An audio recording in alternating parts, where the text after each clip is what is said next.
Patrice, welcome to the program. Well, thank you. Hey, I gotta have to clap her. You're like the jack of all trades.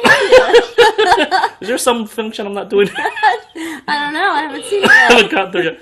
How did you get into theater?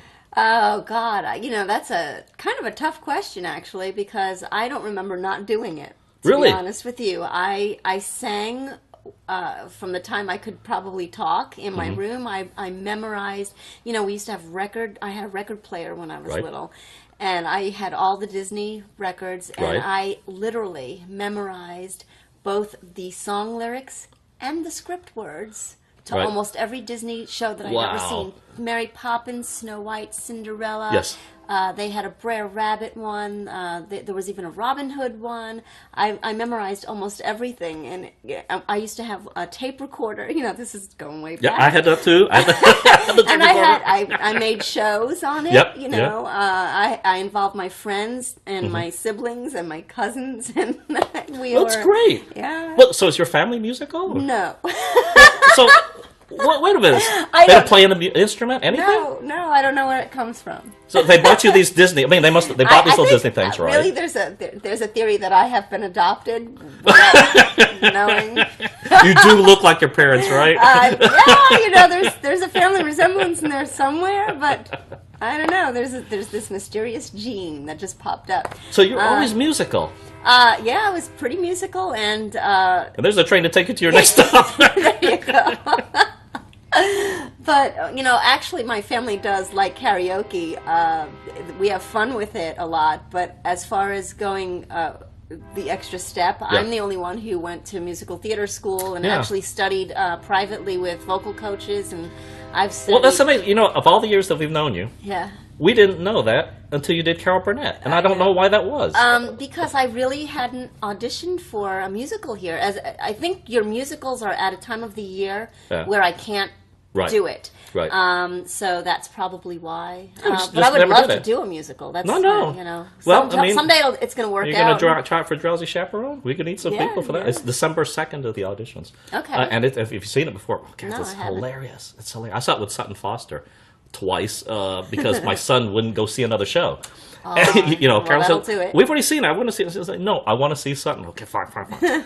And it's 90 minutes of continuous laughing. It's musical comedy. That's my awesome. goodness, it's awesome. No, you got to try it for it. We got a Okay. script if you want. But, Awesome, yeah. no, so musical. We didn't know that you did musical comedy. Yeah. And you're wonderful at it. This is great. you. Really, I'm thinking of your character when you did the Madeline Kahn. Yeah. And you get the audience to, I'm actually pretty proud of that role because I'd never done.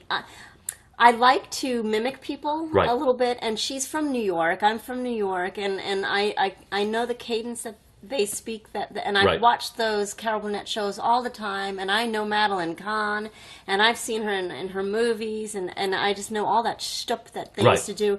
And that was right up my alley Right. when I got cast as that. And I know it was a small little role, but it was the most fun ever. I really had a great time doing that. Well, that's interesting because I didn't realize that you and Sam, the director, had gone to the same school. I know. Wasn't So that what is shock- that? I didn't realize that either until I was talking to him on the phone, and he, I hadn't met him. Right, I hadn't yeah. actually auditioned for the Right. show, and I got a phone call from Maria Sergo, who Right. asked me if I would mind stepping Sure. in, and I said, sure, if I couldn't really commit to a long role, but she says it's just a small part. Right. And Sam called me just to kind of interview me Sure. over the phone. And through that conversation, he asked me, what's your experience? Right, He was right. trying to be all derogatory on me. I'm like, really? This is community theater? Really? So I went through the whole spiel. Well, I've studied for years and years, blah, blah, blah, blah, blah. I graduated from the American Musical and Dramatic Academy. And there was a pause. Because you went to AMDA? Yeah. Yeah. Did you? Yeah. I'm like, oh my God. I have never come across anyone else in all my life it's wild. that have Yeah. gone to the same school. So there you go. Well, let's That's my back up story. even further. You obviously were into music. Okay. But what did you do in high school? Do you do anything, shows in high school and junior high? Yes, I sang we only had talent shows. Okay. It wasn't like a major theater department or anything in that school. And I did sing in the talent shows. when my parents took us on vacation, we used to go up to the Catskills. Yes. And I had to be 8, 9, 10, 11, somewhere, in that age range. And I would do all the little talent shows up there. As a matter of fact, there was a family who was somehow involved in theater in New York, and they must have had some kind of, I don't know, power and they cast all the shows at this resort. And I happened to be friends with their daughter, Right. and I always got cast in the shows. Isn't that amazing? Yeah, it was just, but fun. And like I said before, I memorized all the Sure. lyrics to the Disney shows. I sang all those songs on stage. Supercalifragilistic, Yep. All that stuff. Right. So yeah, that's really how I got into it. I don't remember not doing it. It was just always something if I didn't do it on a stage, I was doing it at home. I was Right. getting my friends to get in it, and I even contemplated putting up a big curtain and building a stage in my backyard to put on like a Saturday Wow. Night Live thing, because that was popular back then. And that never really came to be, but it was all in my head. So who was your favorite Disney character at that time? Probably Cinderella. Cinderella? I mean, I was a Yeah. girl, little Cinderella for sure. Snow White, second. Uh-huh. Things like that. I was a romantical kind of a kid. Right. So you're going through a high school. It's getting time for college. Why AMDA? Well, I didn't go to AMDA at first. I auditioned for NYU. Right. Didn't get in. And that was mostly because although I was very involved in doing all of this, I had no idea how to put a monologue together. I'd never taken a theater class Right. in high school. I didn't go to a school that had a theater department. I didn't even know that the School of Performing Arts existed until I was a junior in high school, and I was mad when I found out. I thought that, had I been able to know about that school and Right. audition and gone in, I would have had like a step Sure. ahead. And so no, I really had no experience. So when I went and auditioned for NYU, I was full of and pauses and can I start over, and that didn't go over well. So I was a little depressed after that. I had gotten, they didn't accept me, and I didn't know what to do. So I wound up going to a small college upstate New York called Damon College, and I was accepted into their theater program.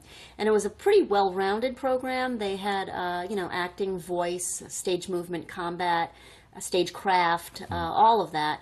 But at the end of the first year, I realized, I'm out in the middle of nowhere, and I'm from New York City, and if I can't do theater down in New York City, if I'm up here doing it, what is wrong with this picture?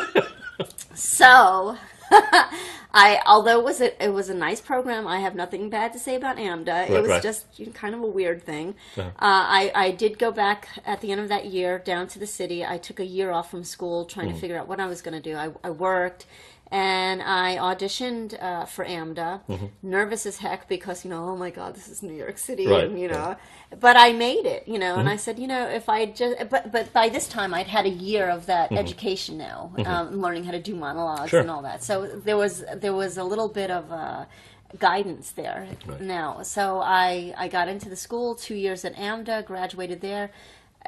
Almost immediately after I graduated, I moved out to LA because now I wanted to be in film. So, well, not it was actually a very great experience. I moved out there with my boyfriend, and I swear the very first audition I went on, I got the job. Wow, what was it? It was to be the stand-in for Elaine Boozler. I don't know if you remember I know her. the name, but yeah, it's been She was a comedian back in the 80s, and Right. she did all those Never Let Them See You Sweat commercials. Right. Okay. Big hair, frizzy curly Right. hair. She was funny as heck. Right. And she was doing an HBO special. It was her production company, as a matter of fact, that was doing the show for HBO. And they cast me as her stand-in, which really meant, I thought I was getting this role. Right. But it really meant that whenever she was off the set, Right. I had to stand in for her. Yes. So they could fix the lighting. Yes. Make Really sure exciting, everything yeah. technical was correct. But somebody's got to do it. But yeah. somebody's got to do it. Hey, I had to audition for that. I got Yeah, it. So, so that was my claim to fame. And then it kind of went downhill from there. But, hey, it was all a great experience. I wound up 3 years later moving back to New York. Right. And I continued my studies. I studied with an excellent acting coach, an excellent vocal coach. I did lots of shows there. We even produced our own stuff. Kind of what you have to do when you're in New York and you want to get a start in it, because it's very hard to get an agent. Almost impossible. You have to have done something to get the agent to get you to get something else, and then you can't do anything unless you have an equity card. Oh, it's a whole catch. Sounds like Tootsie. Yeah, it's just so yeah, it was very like that. So anyway, so we kind of, we rented our own stages and we put on our own shows, and we did pretty well, but, we didn't make any money. You're not going to make any money. Oh, my other claim to fame, I got cast in believe it or not, a music video. He was a famous guy. He's on TV now. He's the voiceover of the squirrel on, the saber-toothed tiger on Ice Age movie. So anyway, he personally cast me in that, and he's not a musician, or he's not known as a singer, but it was kind of fun to do that. After that, I got married, and my husband got a transfer to Florida, and there's kind of nothing going on in Florida. You're kidding. Not that I could find, anyway. Really? Not where we lived. As far as I knew, there was one community theater, and it was kind of lame-o. So I went to Plan B. We had kids. Right. Well, yeah. Yeah. After years, and when you have the kids, kind of everything gets put on hold after that for a little while anyway. Even if you don't want to, because you're not sleeping. Yeah, that's right. Sleep, and they're kind of like, you're probably not eating. Tired. Yeah, it's hard. You can't even get out of the house. It takes 6 hours to pack everything up to get out of the house for 5 minutes, and that's it does change things. Yeah. A bit, yeah. I mean, you get eventually it goes away, right. But. At that time in life, you think, oh my God, what did I just do? I just ended my life, pretty much. Well, it goes on hold for a while, right? For a while, yeah. Oh my goodness. But back up a little bit. So when you went to ABBA and you got out, was your intent to make it as professional? Yes, absolutely. For sure. I went straight out to LA with full intention of being a professional actress in the film industry. Right. I auditioned. It's as rough out there as it is in New York. It's cutthroat. And like you said, it does help to know people. It sure does. And, being here in Houston, and this was really a very pleasant surprise. We moved to Houston because of work and all of that. Right. I had no idea at the time that this was like number 2 to New York City in overall professional theater seats. Really? Had no idea about it at the time. And it is number 2 to New York as far as overall seats. I mean, even compared to Chicago, Boston, San Francisco? Surprise, yeah. That's amazing. And I found out just later in numbers. Just in numbers. Okay, yes, in numbers. In numbers. But even still, there is actually a budding independent film industry in this area. Yeah. Separate from from and theater. Austin too. Austin's big with that as well. But I didn't know all of this until I'd moved here. And really, I kind of answered an ad to take an acting class because I hadn't done anything in a long time at that point. And I said, it'll be fun just to kind of maybe meet people and get a feel for where there is theater. Yeah. And I got your wife on the phone. Right. And she told me that we may or may not have that acting class going on because we don't know if we have enough participation. But we're having auditions in a week. Right. Why don't you come down? I'm like, humana. I haven't done this in a long time now. I know I've got experience, but and I'm thinking, is it going to be all a bunch of kids? I don't want to be with a little bunch of kids. I don't know. Come on down, you'll be fine. This will be great. Well, that was for Southern Hospitality. Yes. And I got cast. Well, it's for time. We had a great time with it. You actually got to reprise the role. Yeah. Sometimes for Dearly Beloved. Yeah, it was great. There are so many places to do things here. Yeah. Whether it's writing, film, we talk about commercial work and stuff like that.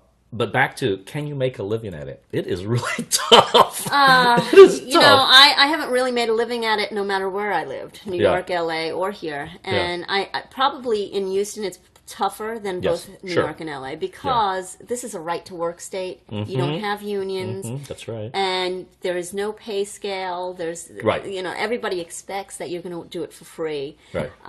Should you get paid? Yeah. But it's... My experience, for instance, with the Ohana, after seeing all of that, and I have nothing bad to say about that experience, but it's tough. As a startup, you can't expect to make money the first I don't know, maybe a couple of years it might it's really difficult to make it balance. Yeah. Like I said, people have asked, should we get equity contract? And it's like, we can barely make it work with nonprofit. How can you make it, And we would love to be able to pay people, because people do spend a lot of time, money, commuting from place to place. And it would be a nice way to say thank you. Yeah. But, God, it's difficult. Yeah. And a lot of that has to do with the fact that it is a right-to-work state. And you just can't enforce the union, because you have, and as an actor, you need to cast. Sure. So you're going to have to cast whoever you feel is best for the job. So you can always have somebody sign off and say, all right, I know I'm part of the, equity, but I need this person. Right. And and that happens here in Houston as well a lot. It happens everywhere, in New York and LA. Even in New York? Yeah. If they have to run the equity audition first. Of course. Okay. For the principals. Right. Then they have an open call. And if they cannot find anyone to fill those principal roles with an equity person, then and they feel that the person, the non-equity person, is right for that role, they can get a waiver and have that person step in as a principal. And you gain points toward your equity. Now, I don't think you get your equity card the first time you get cast. No. You might have to be in maybe 3-4 shows. I don't know how it works now. But yeah, and you can, as a non-equity, get a role on Broadway. It's tough, though. No, it is tough. There's thousands of people competing for these. Oh, absolutely. We just talked with Jenny Hoofnagel, who this is our second time going back to Broadway. But it's got to be tough. Yeah. Just amazing.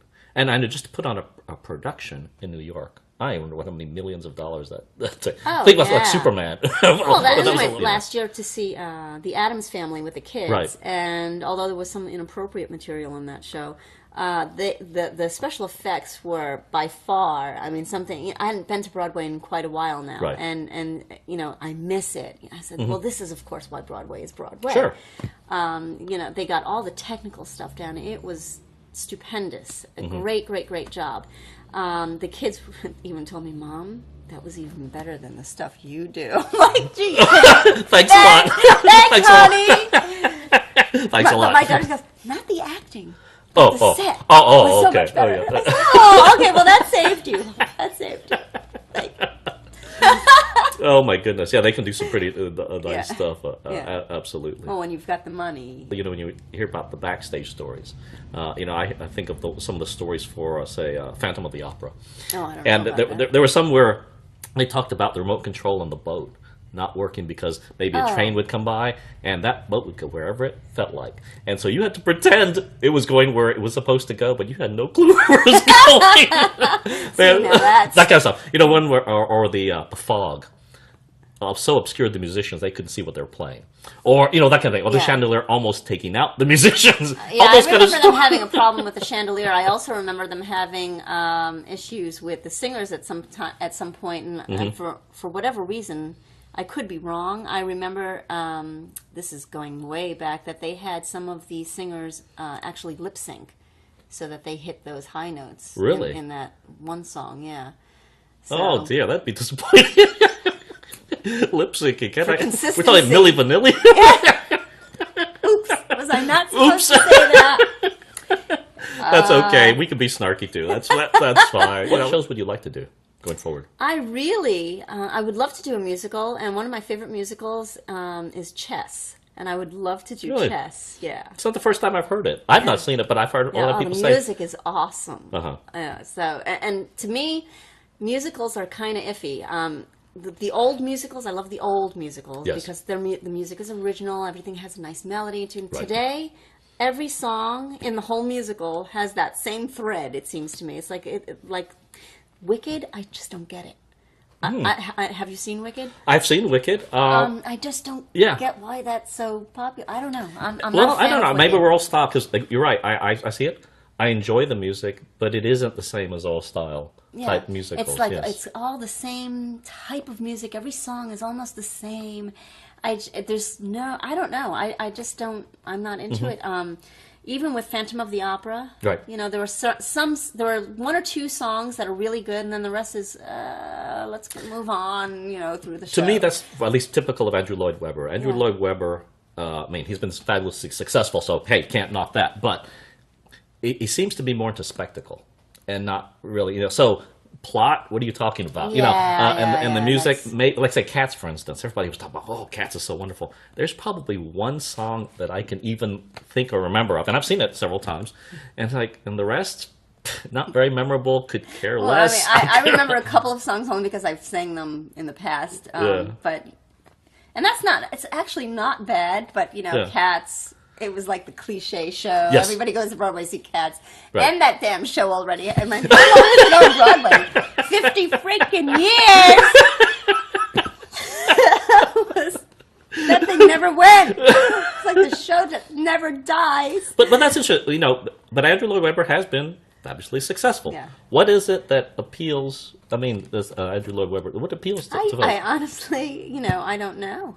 Maybe Sarah Brightman just sang the heck out of the music. I don't know. Well, that probably helps too. But I don't know. But yeah, there's just a lot of repetition in a lot of his musicals. I just love the older musicals more. But Chess, for some reason, and possibly because it was written by pop music writers and not so much classic Broadway style writers, has a lot of different ambiances in the music. I just love that musical. So yeah, if that ever popped up, I would love to do that one. Interesting. Yeah, and I would love to do like really dark drama, which nobody does here.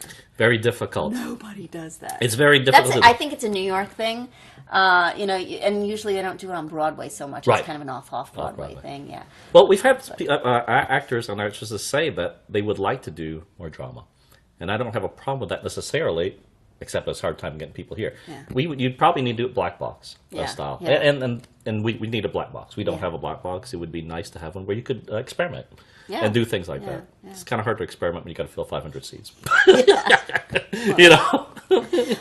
I have to say though, kudos to you. The Crighton is an excellent theater. I've been around now several theaters here in the Houston area, and this one always surprises me how many people you draw in for almost every performance. Mm-hmm. Now, of course, we don't fill the theater to capacity every single time. It would be nice, but if we could. You sure do get a good amount of people going through these doors. I think it's about that philosophy. Like I said, I've been in theater since I was 12.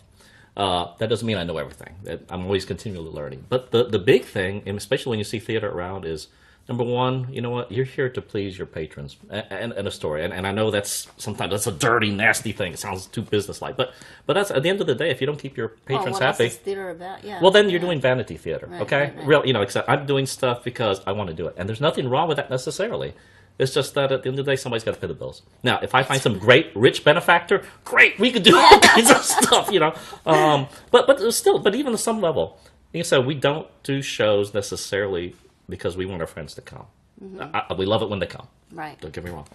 But we do it because I think people will come, or they don't have to apologize to their grandmother or to their kids, like, oh, you can't watch stars and all that. Yeah. Okay. Now, that admittedly, rather limiting.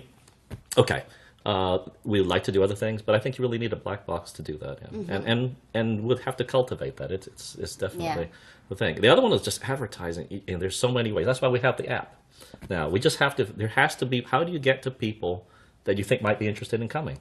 And I'm not saying I have the answer. We're always trying different things. If it doesn't work, we'll try something else. I'm not above trying something else. I think that's an excellent idea, and probably one of your drawbacks is the fact that you are in Conroe, and the rest of the theater is like kind of out in Houston. Yep. Although Conroe is kind of part of Houston, but it is far. It's a big distance, and I luckily don't live that far away. So, but interesting. We have an easier time getting people that are far away to come to the theater. People from the Woodlands, hard time getting people to come. Theater, Once they come, it's okay, but they go, ooh, I haven't been to why do I want to go to Conroe? I know. I just want to go to the Cynthia Woods Mitchell Pavilion. And they have, larger we're only no 5 acts. minutes away from that. Come on. Anyway, but once you get people to come, usually it's okay. Right. It's just getting them. Except I've got an easier time getting people from NASA area, Clear Lake to come. Really? Beaumont, Katy. Absolutely. Or Huntsville. Crazy. It's an hour away, but they'll come if they think it's good. And I think there's enough variety here. The country music scene that's here. There's CYT has the kids scene. Yes, they do other stuff. And so there is other things here. So once they get to know the theater, and there are not too many places that are 75, 76 years old. have an ambiance. Oh, the theater itself is just gorgeous. Yeah. I mean, I can't say enough about it. But it's just gorgeous, and there's not another place like it here. So no. That's a big draw, I think. And the fact that you do family-oriented shows, popular shows, yes. For here, that's what goes. It's a big deal. So, I think you've been successful in what you set out to do. So. But like I said, we're always trying different things, and this is part of, like I said, the interview series. This is part of what we're trying. People want to try, different skills, different things. So this is part of. Okay, let's learn some film. Let's learn film editing. Let's see what else can go. If we can use it to push shows, that's great. If we can use different skills, and we've even started doing like like educational type videos. I think ConocoPhillips they were starting to do their own internal training videos with their own employees, and they found it took too long. So they said, well, let's go get professionals. So they call up Kat. Oh, right? My God, Kat of all people. And Kat starts calling people. Says, well, come, let's go do this. And they said, well, what do you guys want to be paying? I says, really, but, if you give us, well, not a lot. Okay, like $50. Okay, fine, just give us 50. And they found it actually worked better. Surprise! Better meaning less time. People would learn their lines, things like that, and do what they'll do, hit their mark. Huh? I don't know. I think even though most of the people that he got were theater folks, some of them had some film experience. Obviously, you got to do things a little different, as you would know, right? You get a little smaller, right? A lot smaller, actually. But they got their lines, they hit their marks, and it took them a lot less time. That's what they found, and so they said, "Great, we'll keep doing it." Maybe because they had experience doing that kind of a thing before, and as opposed to somebody just, okay, let me read from the script. Or they didn't have to memorize anything, did they? Or? Well, in theory, yes, but sometimes you could have the script out of view, and if you weren't really looking at it, that's fine. But so yeah, it's that kind of thing. Okay, do you make a living out this? No. But it's nice to say, okay, I mean, you can probably spend as much in gas to get there because it's on the east side of Houston. So it took over an hour to get there. You probably spend as much in gas getting there and back than what they give you. But still, it's those kind of things. I think back to the educational part of community theater. Hopefully there's people can have fun and be able to learn some new things as well. Yeah. So we're trying different things. And if it works, great. And if it doesn't, well, I know my son is interested in taking acting classes. I just really have to get it so that my schedule allows me to bring him over here for the acting classes. He's been talking about it for over a year. He's only 6. And my daughter, who is shy as anything, she does not want to get... She's not really shy, but let me reiterate on this. She's wild and rambunctious like any other kid, but then you put her in front of people where she has to do something in front of you, and I don't think so. Yeah, it's that kind of a thing. My son, however, was in his heyday. They put him in the Christmas Story this past year. Yes, all he did was slide down that slide. Yes. And then they brought him out to take a bow, and he was taking his bows like he'd done this a million years. And I'm looking over at him going, what? Is that my kid? That's not my kid. So is that the first show that you had another family member in? Yeah. Isn't it neat? I couldn't believe it. I was like, well, that's my baby. Oh. I was the one to kill all the other kids that were acting up. But not him, right? He was a doll. He was perfect. I think, you said, we're talking about the show that Carolyn, Michael, and I did together. We didn't even want to be in it. It was not a show we wanted to be in, but we had the best time because we were together as family. Yeah. And it's nice to be able to do things as family, especially stage, if you can. Yeah. Because it takes up a big chunk of time. Right. That's for sure. So I'm glad you had that experience. Yeah. I didn't even thought about that. That's great. Yeah. That you could it have was that so cute. We had it on film. Somebody recorded it for us and everything, and he was just so happy to do it. He couldn't wait. He was so excited. So great time. Yeah, that's one of the better Christmas shows we've had too, in terms of attendance as well. A lot of fun. 2,800. A lot folks. of frustration, but a lot of frustration too. There's some times I wanted to take someone's hide up. We won't mention it. No names.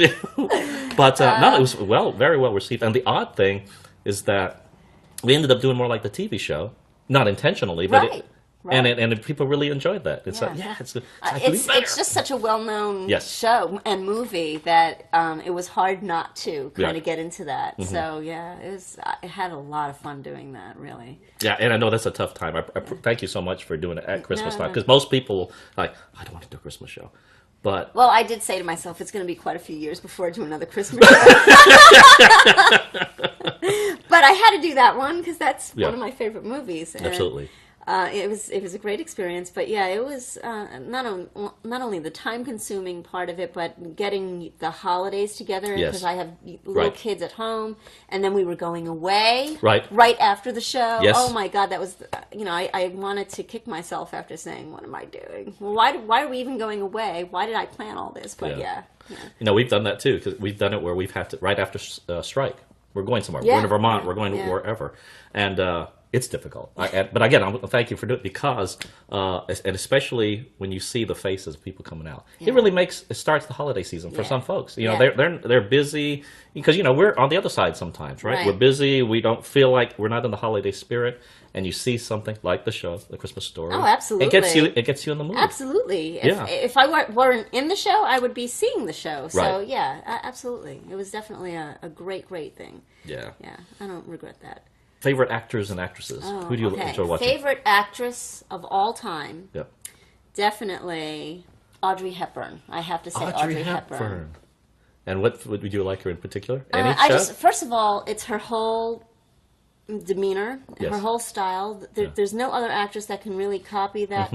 She's got a mystique, and she's got a classiness, and just overall, I can't even explain. My favorite movie is Sabrina. Okay. Yeah, which it's like a Cinderella. Right. I guess I was just attracted to that kind of a story. Yeah. But of course, Breakfast at Tiffany's, all that. Even when she got older, she played the nun. I can't remember the name of that movie. She took off all the makeup and all that. She was just a stunning actress. Oh, absolutely. I mean, everything she was in, she was perfect in, and there really aren't any actresses today that can copy that or get to that. Not on that level. I'm thinking of her first show ever, which is Roman Holiday. Love that movie. She wins an Academy Award for Roman, first time out. And I like that show too because we've been to Italy. We know a lot of those scenes. Again, another kind of Cinderella movie. It is a Cinderella type story. That was a great movie. We haven't done it yet, but one of the kind of the bucket list things to do is to do everything she does in Roman Holiday. In the that sequence, I want to go to the wall. I want to go to we've been to the Spanish stuff, but we haven't done everything that's in there. And it's such a poignant thing because she can't marry him. Yeah. Right? Yeah. She can't marry Gregory Peck. Yeah, I know. Dang it. He can't pretend to be a lord. Well, oops. Oh my goodness. Yeah, that was a great movie too. I think she did. She did a lot of charitable work afterward. Wasn't she ambassador? Or I'm thinking someone else. No, I guess I'm thinking that's Shirley Temple was Shirley ambassador. Temple was an ambassador. Kids have been to Broadway, so now they've experienced. They loved Broadway. Yeah. The thing is, I grew up in New York City, and I always talk about it, of course. Right. And the kids have only been there maybe 5 times. Right. Of course they're very young still, but we don't go there all the time. We also have relatives out of the country, so we have to kind of compartmentalize all our vacation time, to visit these relatives or these relatives, and maybe one year we're not going here, so we don't get to New York a lot or as often as we'd like. And it is expensive when you're dragging the kids around and you want to go see a Broadway show. It's, they're pretty expensive. Yep. And so all of that. But last year was really their first, they were old enough to remember. My daughter's been to New York much more than my son, and she doesn't really remember the early times and all the things that we've done. And this is a classic New York moment. We were walking through Central Park, and it was July. And we're just walking around, and my daughter had this cute little outfit on. She looked cute, Right. And some woman just approached us and said, "Excuse me." She goes, "Would your daughter like to be on a TV show?" You're kidding. Yeah, no. This is all stuff I would have dreamed would happen to me when I lived in New York my whole life. That never happened to me. But to my daughter who's been here for 5 freaking minutes, and my daughter goes, No, Mommy, no. So I'm like, I'm sorry, but no.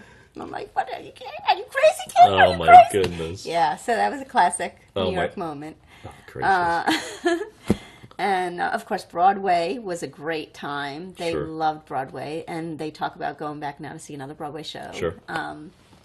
And I think maybe it was hyped up more because I always talked about Broadway. Sure. Broadway's the place to go see theater. So really, do they know the difference between Broadway and non-Broadway? I don't know. But they saw the special effects. They kind of were in love with that. Yeah, but I can't wait to do it again. It'll be a great time. Do you enjoy New York more that you don't live there? Probably not. Really? I had a good time when I was living there. Right. What can I say? Right. What I do when we stuff in a lot of things Sure. that I wouldn't have done over. I would have done these things over a longer period Yes. of time if I'd been living there. Right. So when we go, we stuff in all the what I call highlights of Right. New York, and we go get the New York hot dog Right. from a vendor on the corner, and we Right. eat the bagels off. You have to get the big fat, thick, soft, chewy bagels. And it's all the stuff. I wouldn't have done. The hot dogs if I lived there and it was staring me in the face, I wouldn't have eaten them. Maybe 3 years later I might have Right. one.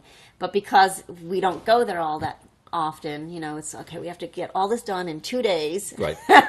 So get ourselves sick on hot dogs, bagels, those Right. pretzels Yes. that they've got, pizza, Uh-huh. and you got to go to the right pizzeria. It's not every pizza has the Cash best only, pizzeria. yeah. No, never mind that. But you have to go to a good pizzeria, and there are different pizzas in New Yes. York, Yeah. and all that stuff. Of course, the Broadway show thing. Right. Go down to the Village, the Right. Empire State Building, Building, Statue right. of Liberty, take a ferry Rock, ride. whatever. We Yeah, have to do that's all right. that in 2 Right. days. That's So. right. Yeah, it's so maybe it's more living in less time, but I wouldn't say more enjoying because I Right. did enjoy that stuff when I lived there. Okay. Even here, we tend to go to Galveston more when we lived far away. When we lived in Dallas. Now that we're in Houston, we don't tend to go to Galveston Yeah. as much. It's just that kind of thing. And the same thing with New York too. There were, I never went to the Empire State Building unless I had a friend visit Exactly. from out of state. Yeah. I walked by it every day. Right. Every day I walked by No it big on deal. the way to Yeah. work. Yeah. I got in and out at Grand Central Station or Penn Station, whatever Right. train I took, and I saw these things every day, and I ignored it. I just walked Right. right by. The same with the Twin Towers. Right. I was underneath those buildings all the time shopping. Never thought to look up and Right. look at the view. That it might be gone, Now right? it's gone. Yeah, Right. it's tragic. I have so many memories of shopping underneath those buildings. It was like a mecca. A whole city down underneath. So yeah, it's crazy. If you know it's there, Right. you figure it's always going to be there. Right. Why not today? Another time. That kind of thing. Yeah, and really, no matter where you live, you do that. Absolutely. Do you ever go to TKTS to get your tickets? No. Excellent. Really? Yeah. It has to be for a show that you're going to see that very night. Right. You know how that works? Yes. And not every show is offered on that day. So you can go. You go with a list of shows Right. that you want to see, and Right. be open minded about it. Right. But literally, when we went to see Addams Family, we Right. got more than half off Really? on the tickets. Yeah, and it was still expensive, but yeah. Yeah. I guess we do it a little differently. You When have I to do stand London, online though. well, yeah. You get there early. When I like to go to London because it tends to be cheaper than Broadway, and they have that kind of theater culture. But let's say Broadway, for instance. Before the producers, you could get a ticket for under $100. That is so true. And then after producers, 150, 250. So that is true. know? Years ago, like in the 80s, Yeah. I would say, Yeah. even into the 90s. Right. The tickets were maybe $60 for Right. the best seats. Right. For Right. the best seats, $60. And we thought that was, oh my God. Right. But, that was doable. Right. Now we're talking some of these shows $400 or more. Right. For one seat, just because you want to, be A reasonable distance, yeah, right? to see the expression on face, Exactly. that kind of a thing. Yeah, I'm Right. an actress. I want to see that. Right. But yeah, the TKTS thing. I think we got those tickets for less than $200 each. Okay. And those were because Brooke Shields was in the show. Those were Right. like $400 tickets. Yeah, that's crazy. I'm not paying no $400 No, a person no. when I've got two kids who I don't even know if are going to sit through the show. Right. I might have to get up and go out.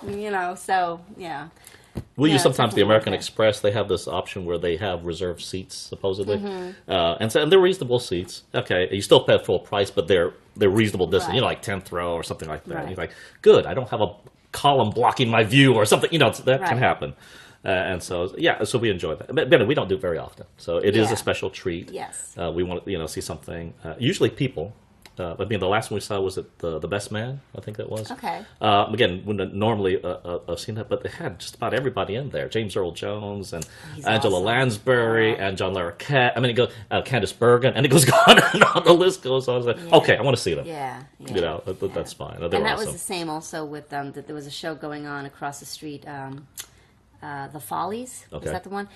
Bernadette Peters was in that. Yes. And there was a whole bunch of other Broadway stuff. Yes. You know, maybe Right. some people that never lived in New York, sometimes you don't recognize the Right. name, but Bernadette Peters is the A epitome name, of right? Broadway. Right. But that was not really for kids, so we Right. opted not to go see that one. We wanted to go see Mary Poppins, but Mm-hmm. that wasn't even an option. They were sold out, and then they were not offering anything on TKTS for that Right. show, so that was out. But apparently Mary Poppins actually flies through the theater. And I remember seeing a show, and this is when I was in AMDA. We were told, just go see theater, as much theater as you could possibly Really? see. And we would get sometimes free tickets to go see a Right. show through the school because they just Right. wanted us to see. Right. The more you saw, the more, you know, the better your acting will be because Absolutely. you'll have experience now in seeing what they're looking for on the stage as an audience member. Now you're on the other side. So we went to see the show called Into the Light. But anyway, he was very good on TV. He was a comedian, and there was a little boy in the show, and the whole school went to see this show, and I think it was opening week. Right. And he just fell short. He was full of himself. You know, he thought he was this big star. What was his name? I don't remember. But he got up, and the little boy stole the show. I mean, stole the show. So at the end of it all, he comes out, to, you know, and everybody. Right. The little boy comes out behind him and gives the little boy a standing ovation. Whoa. Well, the actor steps in front of the little boy and goes, you know, like thinking that the standing ovation is for him? You're kidding. I said, how rude is that? Well, that show closed, I kid you Yes. not, in 1 week. Wow. It was here and gone 1 week. Oh my Yeah, goodness. he was just, that was just bad behavior. That's too bad. Yeah. Tell me about some early on, I guess, when you were at AMDA.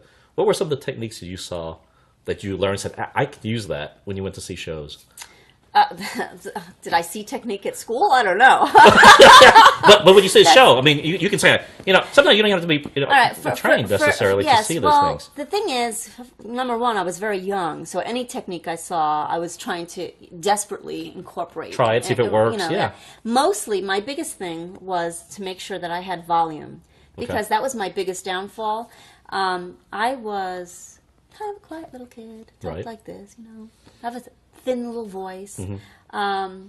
But eventually, I learned, you know, especially after being a mother, that helped a lot. You learn volume. Yeah, you have got to really project and enunciate. And Yes. we took, when I say vocal classes, speech classes Yes. as well. We had to speak with corks in our mouths so that we learned how to correctly, and Sam will tell you this, he'll remember the cork.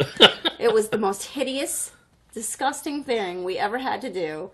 And the cork in the mouth, and you had to enunciate, ooh, oh, oh, oh, you know, like a seal, all the vowel sounds, so that your mouth made the correct shape and position, so that it could clearly be heard from stage all the way to the furthest high balcony. And in understood. One of those, and understood on Broadway, you know, and they were serious about this in New York. You know, Sure. this is, you know, here I see a lot of people mumbling and gesticulating a lot, and a lot of lines sometimes get lost, or they speed up and they don't. There's no good cadence. Sometimes, and that's really just a training thing. It's Right.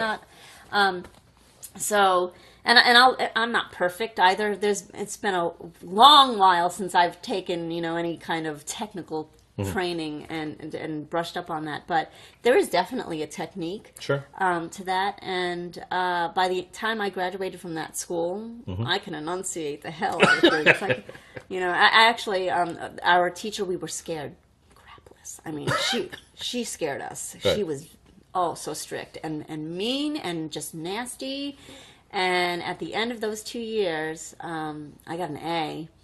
I couldn't believe it. And she actually took me aside and said, very well done, good work. You know, I thought I would melt on the, you know, Right. like just out of I don't know what to do with myself fear. You know, I can't believe she's telling me I did good, because all the time you think I'm doing so horribly. Right. And, you know, anything you did wrong, oh my God, what is that? You know, like, you told me to do that. No? You know, that kind of a thing. Yeah, it's good times.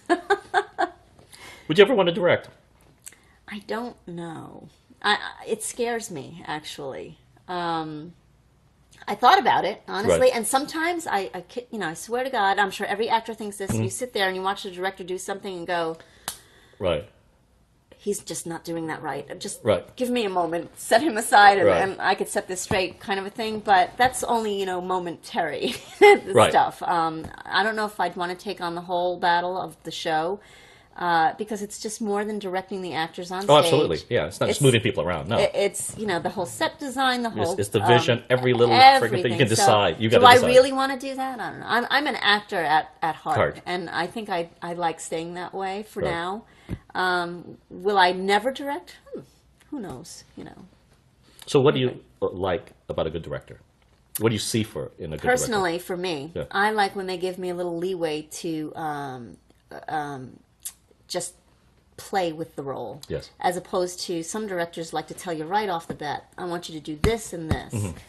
Well, that's not giving me any leeway to find out who the character and to make it organic for Right, myself. make it yours. Yes. You know what I'm saying? So if I'm Yes. doing what somebody's just telling me to do, it becomes mechanical. Right. I'm going here because I was told to go here, and I'm Right. touching this because he told me Right. to. But I'm not Right. doing it because out of a need to do that. Right. And when you see an actor do something because it's organic and he needs to do it because it's Right. it's natural Let him. for him to do it, then it looks natural to Yes, the audience. exactly.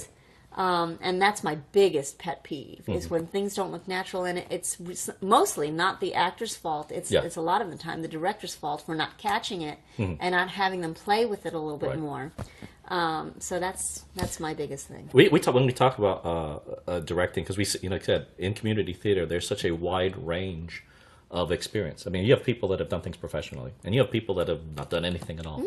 And so we have this. There's always this vocabulary communication issue, right? Because there are some people that, like you said, they give them a chance to explore their character, discover their character, try different things, and go. That's perfect. What you're supposed to be doing in during rehearsal.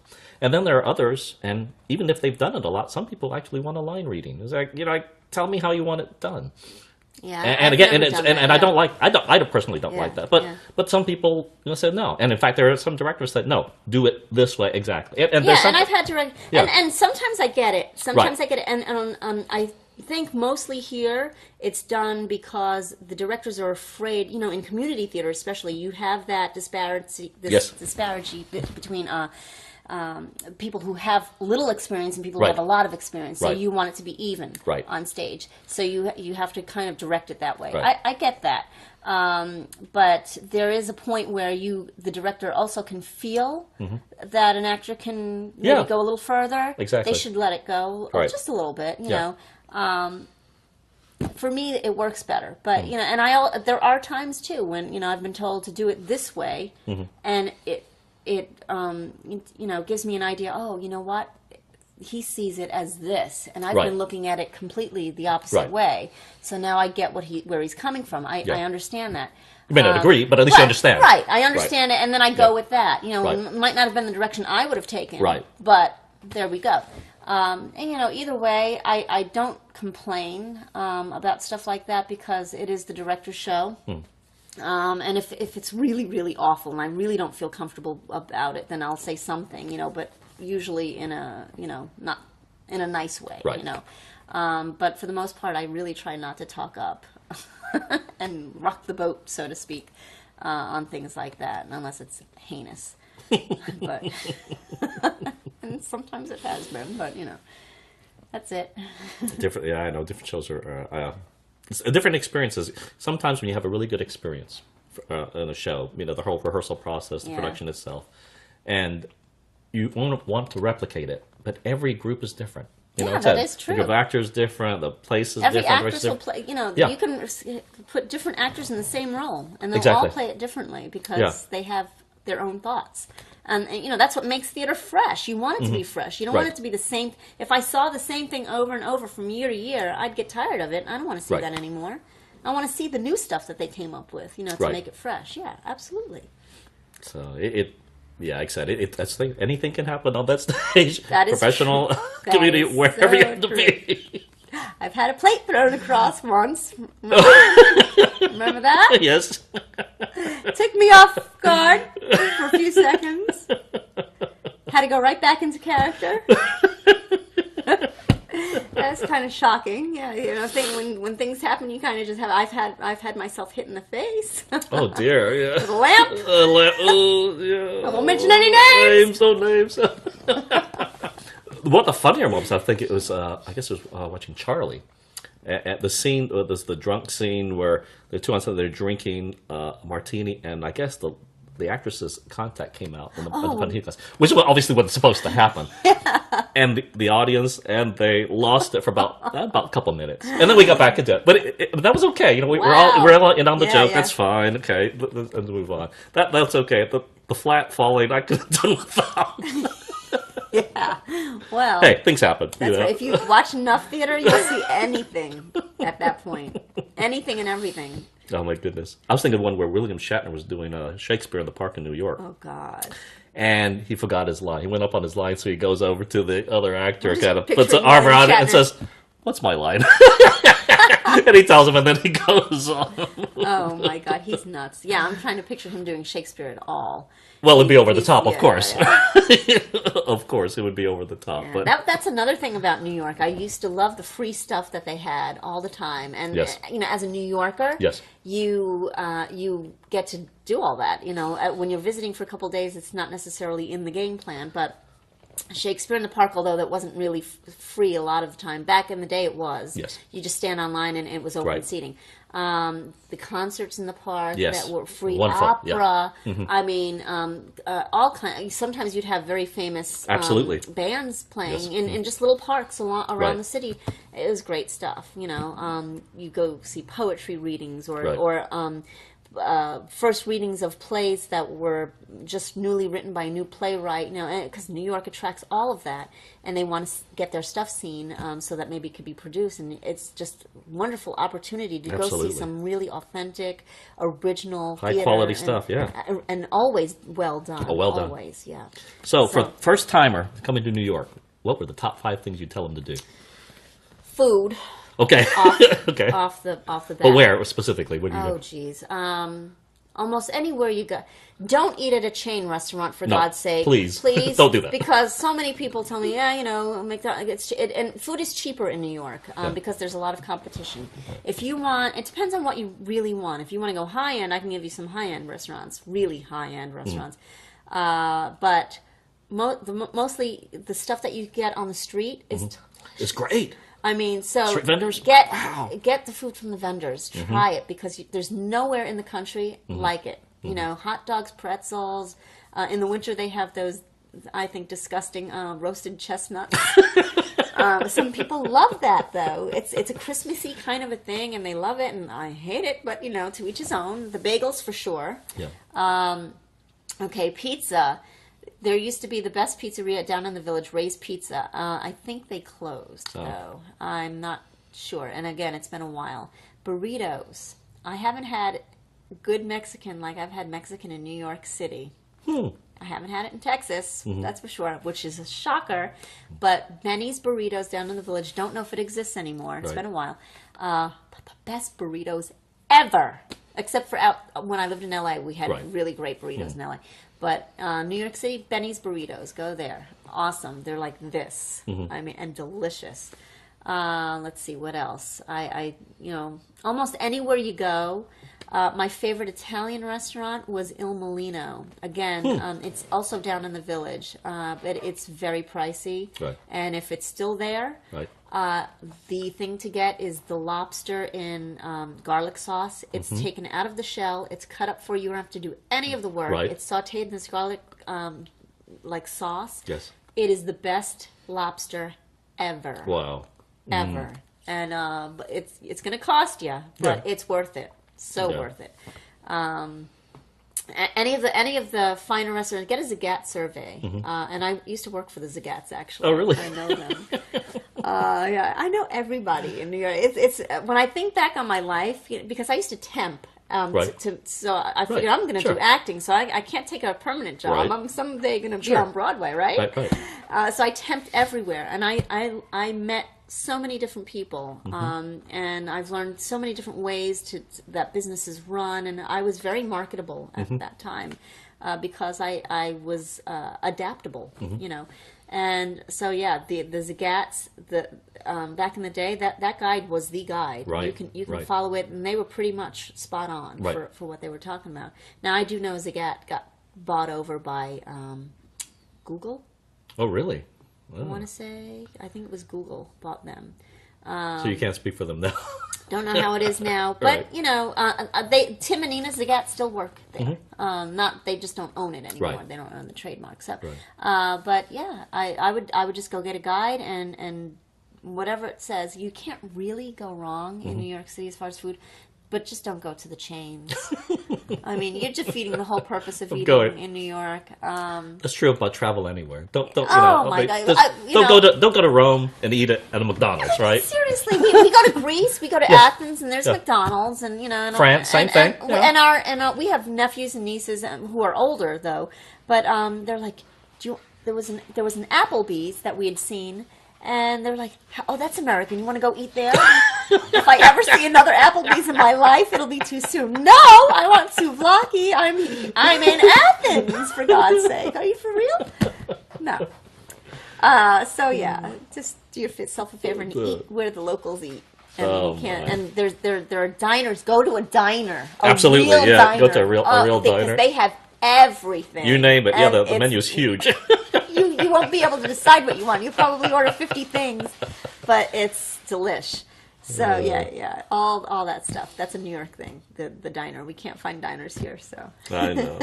Well, we're going to definitely have you come back, but I'm going to ask the question we ask everyone: if heaven exists, what do you want God to say when you get to the pearly gates? Oh man, I just want Him to answer every question I've ever had throughout my life.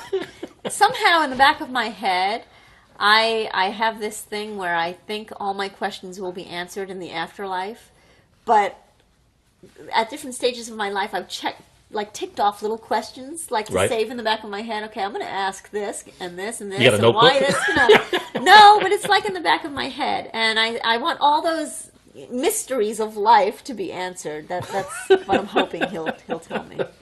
That will be good. And we got a part for you in the show. There you go. The Christmas show, right? Oh, the Christmas one? Yeah, but the kids are better behaved, okay? Oh, yeah, okay. Patrice, thanks for being with us. You're so welcome. Thank you for having me.